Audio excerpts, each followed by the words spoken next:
Великой Победы! Ура!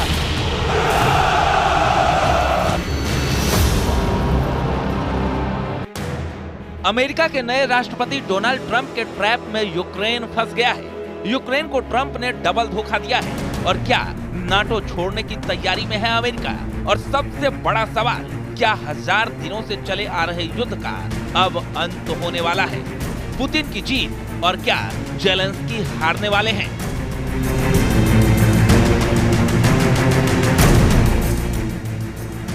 इन तस्वीरों में रूस यूक्रेन जंग से जुड़ी ऐसी खबर है जिसका सबसे ज्यादा इंतजार राष्ट्रपति पुतिन कर रहे थे। यकीन करना मुश्किल है, लेकिन अमेरिका के नवनिर्वाचित राष्ट्रपति डोनाल्ड ट्रंप ने ऐलान कर दिया है कि वो नाटो संगठन से अमेरिका को अलग करना चाहते हैं। यानी अब अमेरिका नाटो में शामिल नहीं होना चाहता है। नाटो और जेलेंस्की ने जब से ये ऐलान सुना है, तब से उन दोनों के होश फाख्ता हो गए हैं। ट्रंप ने अपने डबल ट्रैप से यूक्रेन और नाटो को चारों खाने चित कर दिया है। हम आपको पूरी खबर दिखाने जा रहे हैं कि आखिर ट्रंप अचानक इतना बड़ा फैसला कैसे ले लिया। इस फैसले से निश्चित हो गया है कि पुतिन जंग जीतने जा रहे हैं और जेलेंस्की जंग बुरी तरह से हारने जा रहे हैं।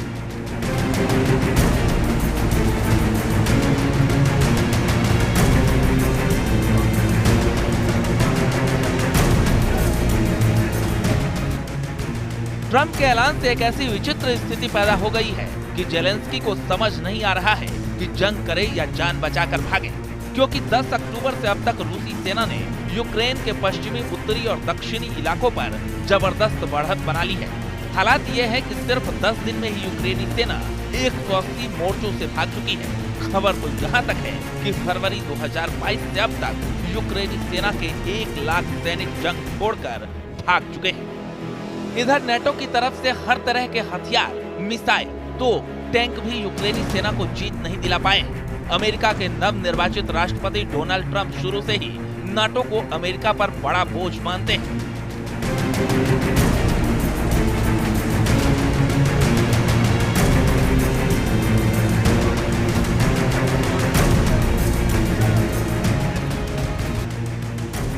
डोनाल्ड ट्रंप ने 8 दिसंबर को चेतावनी देते हुए ऐलान किया है, तत्काल युद्ध विराम होना चाहिए। ट्रंप ने भड़कते हुए कहा है कि नाटो अमेरिका पर बोझ बन चुका है। नाटो की वजह से अमेरिका को जंग में अरबों डॉलर के हथियार और पैसा खर्च करना पड़ रहा है। इसलिए अब वक्त आ गया है कि अमेरिका नाटो संगठन को छोड़ दे, कि रूस यूक्रेन जंग तुरंत रुकनी चाहिए। 1000 दिन से चल रहा युद्ध सिर्फ पागलपन है। रूस और यूक्रेन दोनों ने एक ऐसे युद्ध में सैकड़ों हजारों सैनिकों को खो दिया है।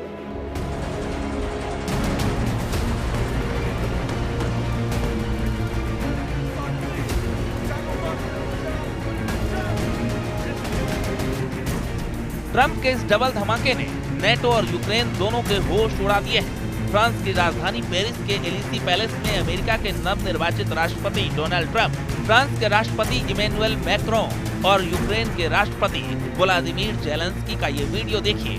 दावा किया जा रहा है इसी मीटिंग में ट्रंप ने जेलेंस्की से दो टूक कह दिया है कि वो यूक्रेन में उसका साथ नहीं दे पाएंगे। ट्रंप ने साफ कहा कि वो यूक्रेन को रूस के साथ युद्ध विराम अब हर हाल में करना होगा। ट्रंप और जेलेंस्की के बीच पेरिस में 35 मिनट तक मीटिंग हुई।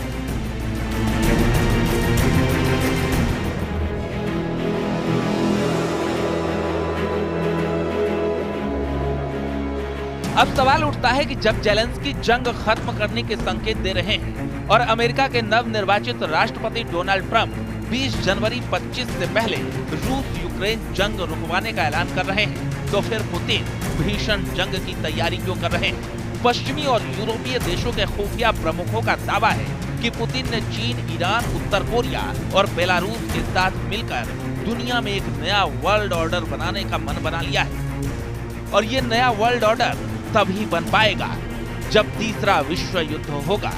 और इसकी एक तरह से पुष्टि कर रहे हैं ब्रिटेन की खुफिया एजेंसी MI6 के प्रमुख रिचर्ड मूर।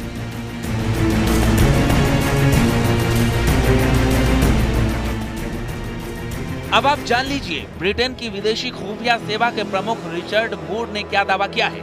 MI6 के प्रमुख रिचर्ड मूर ने डंके की चोट पर कहा, रूस यूक्रेन पर इसलिए बड़े और घातक हमले इस वक्त कर रहा है ताकि जंग रुकने की बजाय तेज हो। रूस इसलिए यूक्रेन पर हाइपरसोनिक और बैलिस्टिक मिसाइलों से हमला कर रहा है ताकि नेटो देशों को रूस से सीधी जंग करनी पड़े। ब्रिटेन की विदेशी खुफिया सेवा के प्रमुख ने चेतावनी दी है कि रूस यूक्रेन के पश्चिमी सहयोगियों के खिलाफ बेहद लापरवाह तोड़फोड़ अभियान चला रहा है।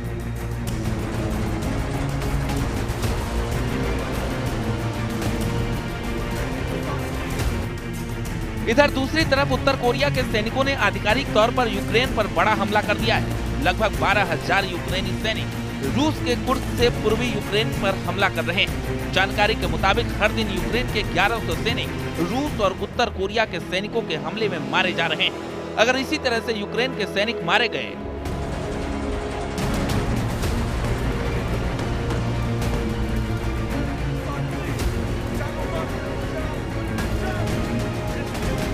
तो पूर्वी यूक्रेन में महज 10 दिन के अंदर यूक्रेनी सैनिकों का सफाया हो जाएगा। ऐसे हालात में आप अंदाजा लगाइए कि जब 20 जनवरी 2025 को ट्रंप ओवल ऑफिस में राष्ट्रपति बनकर कुर्सी संभालेंगे, तब तक तो रूस और उत्तर कोरिया मिलकर यूक्रेन को तबाह कर डालेंगे। ट्रंप वैसे भी नेटो से खफा रहते हैं।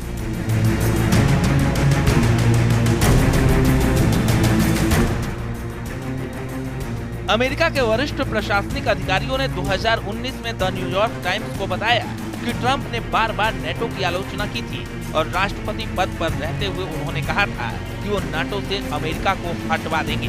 विशेषज्ञों का कहना है कि ट्रंप नेटो से अमेरिका को बाहर निकलवाएंगे, इसकी संभावना बहुत कम है। लेकिन ट्रंप नेटो को अमेरिका पर एक बहुत बड़ा बोझ और बेकार का गठबंधन मानते हैं। फरवरी 2024 में ट्रंप ने नेटो पर कहा था कि वो रूस को नेटो के उन सभी देशों पर हमला करने के लिए प्रोत्साहित करेंगे जो गठबंधन के लिए वित्तीय प्रतिबद्धताओं को पूरा करने में विफल रहे हैं। उस वक्त बाइडेन प्रशासन ने ट्रंप की इस टिप्पणी की निंदा करते हुए इसे भयावह और बेतुका बताया था।